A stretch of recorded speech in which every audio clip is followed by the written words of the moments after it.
जय श्री राम, जय श्री बालाजी महाराज। लोग भयभीत करते हैं, शत्रु आपको भयभीत करता है, बार बार आपका शोषण होता है। समाज में कहीं भी किसी भी रास्ते पे आप जा रहे हो, व्यापारिक तौर पर भी और पारिवारिक तौर पर भी या समाज के अंदर भी कहीं ना कहीं शत्रु आपके खड़े हो जाते हैं। अज्ञात शत्रु, कुछ ऐसे शत्रु जो बार बार आपको गिरने का प्रयास करते हैं, आपको टॉर्चर करते हैं, आपको मेंटली तौर पर डिस्टर्बेंस करते हैं। आप ऑफिस में अच्छी तरक्की कर रहे हो तब भी जो है वो शत्रु जो है आपको तंग करेंगे, आपको परेशान करेंगे।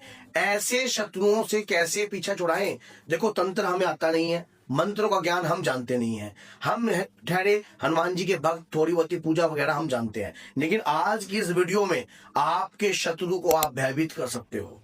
शत्रु स्वयं आपसे मुख मोड़ जाए तो कैसा लगेगा आपको? तो आज जो मैं आपको उपाय बता रहा हूं उससे आप स्वयं शत्रु का मुख मोड़ सकते हो। शत्रु आपकी तरफ जो है देखना पसंद नहीं करेगा और अपने आप ही भयभीत होने लग जाएगा। सिर्फ आपको एक भोजपत्र लेना है, एक भोजपत्र लेना है। उस एक भोजपत्र जो 20 रुपए का साइज का पूरा A4 साइज की शीट के आकार का आता है, उसके 21 टुकड़े कर लेने हैं भोजपत्र के, 21 टुकड़े। एक अष्टगंधक शाई लेनी है, एक अनार की कलम लेनी है। आपने क्या करना है, आपको पता है कि हनुमान जी को श्राप लगा है, शायद नहीं पता तो मैं बता देता हूं। हनुमान जी के पास अतुलित बल था और उनको बाल स्वरूप में जो है श्राप लगा था जब वो मुनि का अपमान कर रहे थे और वो नटखट थे, बहुत चंचल स्वभाव के थे। तो मुनि ने उनको श्राप दिया, क्योंकि पूरी जो कहानी है अगर आपको बताऊंगा तो बहुत समय लग जाएगा।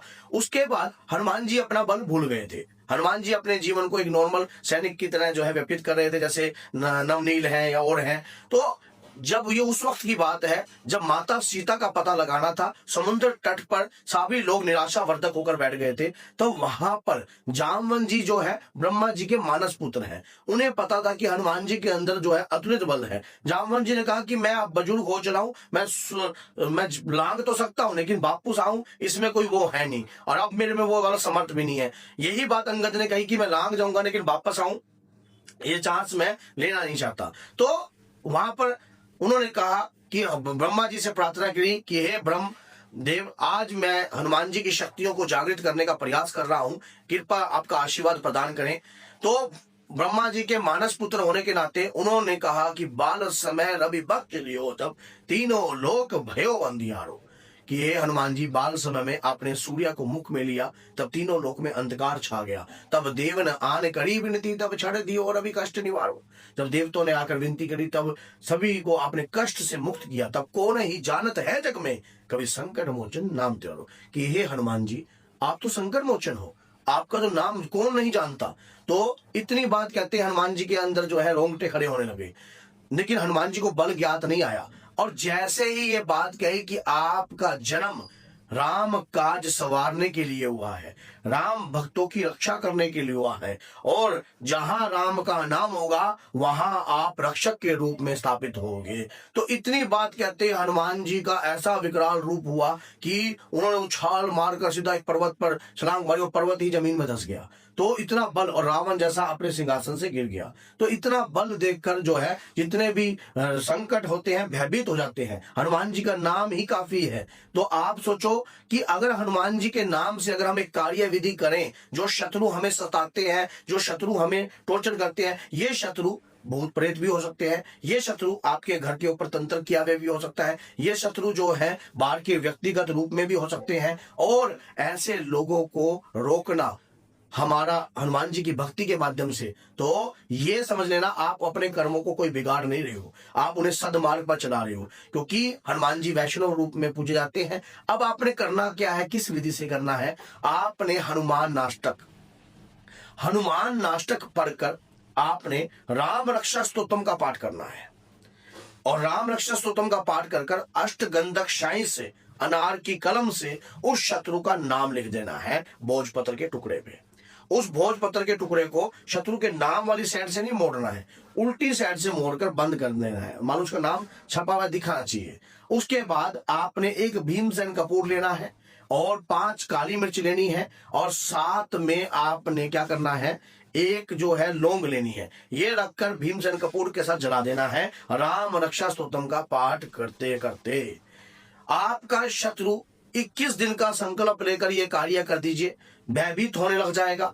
आपका व्यक्तित्व निखरने लग जाएगा। स्वयं हनुमान जी के वीर आपकी रक्षा करेंगे अज्ञात रूप में, चाहे आपको दिखाई ना दे, हनुमान जी के वीर जो है आपकी रक्षा करने लग जाएंगे। आपके शरीर का जो तेज है वो अलग रूप में दिखेगा। जब शत्रु आपके सामने आएगा तो कहीं ना कहीं आपके ओरे से भयभीत होने लग जाएगा। ओरा की मार जो है दिखती नहीं है, लेकिन अंतर मन में जरूर चलती है। आपके मन में से कई बार हम आप ऐसे व्यक्ति को देखते हैं जिससे हम प्रभावशाली हो जाते हैं। हम देखते हैं कि व्यक्ति जो प्रभावशाली है और उसकी ऊर्जा का प्रभाव हमारी बॉडी पर पड़ता है, यार इसकी पर्सनैलिटी कितनी गजब है या कितना गजब का व्यक्ति है। तो इसी प्रकार से क्या होता है कि धीरे धीरे आपके अंतर की वो शक्ति जागृत होती है।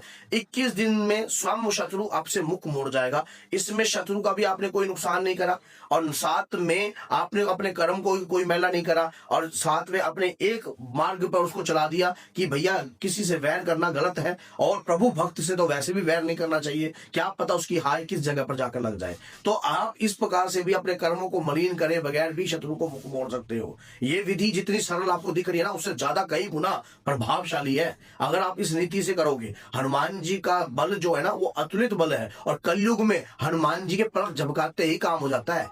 पलक झपकाने मात्र से ही उनके वीर, जैसे ही आप ये काम अपने घर में करने लग जाओगे और शत्रु का नाम लेकर उसे जलाने लग जाओगे और उसके दौरान अगर उसका एड्रेस भी पता है तो एड्रेस भी लिख सकते हो। भोजपत्र का साइज इतना इतना आप बना सकते हो, 21 टुकड़े कर लेना। A4 साइज की शीट के बराबर भी भोजपत्र आता है, 20-30 रुपए का मार्केट से मिल जाता है। अष्टगंधक शायें भी आपको सरलता से मिल जाएगी। अनार की कलम, किसी भी अनार के पेड़ को उखाड़ कर और उसकी टहनी को तोड़कर चक्कू से उसकी कलम तैयार कर लेना, उससे लिखना, नाम लिखना, उसके बाद ये कार्य करना और उसके बाद देखना रिजल्ट आपको स्वयं जो है रिजल्ट प्राप्त होने लग जाएगा। और अगर आपको ये वीडियो लाभकारी लगती है तो अपने तक रोककर अन्याय मत करना। अगर पहली बार चैनल को देख रहे हो तो सब्सक्राइब जरूर करना, क्योंकि हम आपके लिए पर डे एक वीडियो लाते रहते हैं। और आप अगर आपका शत्रु से फिर भी आपका पीछा नहीं छूट रहा है या आपका शत्रु नहीं मान रहा है तो 30 तारीख को मेहंदीपुर बालाजी में दरबार लग रहा है, आप उस दरबार में आ सकते हो या हमारे संग भी आप दरबार में चल सकते हो। संकट नाशक दरबार है, हर प्रकार की समस्याएं, हर प्रकार की विपदाओं से छुटकारा प्राप्त करने के लिए ये दरबार जो है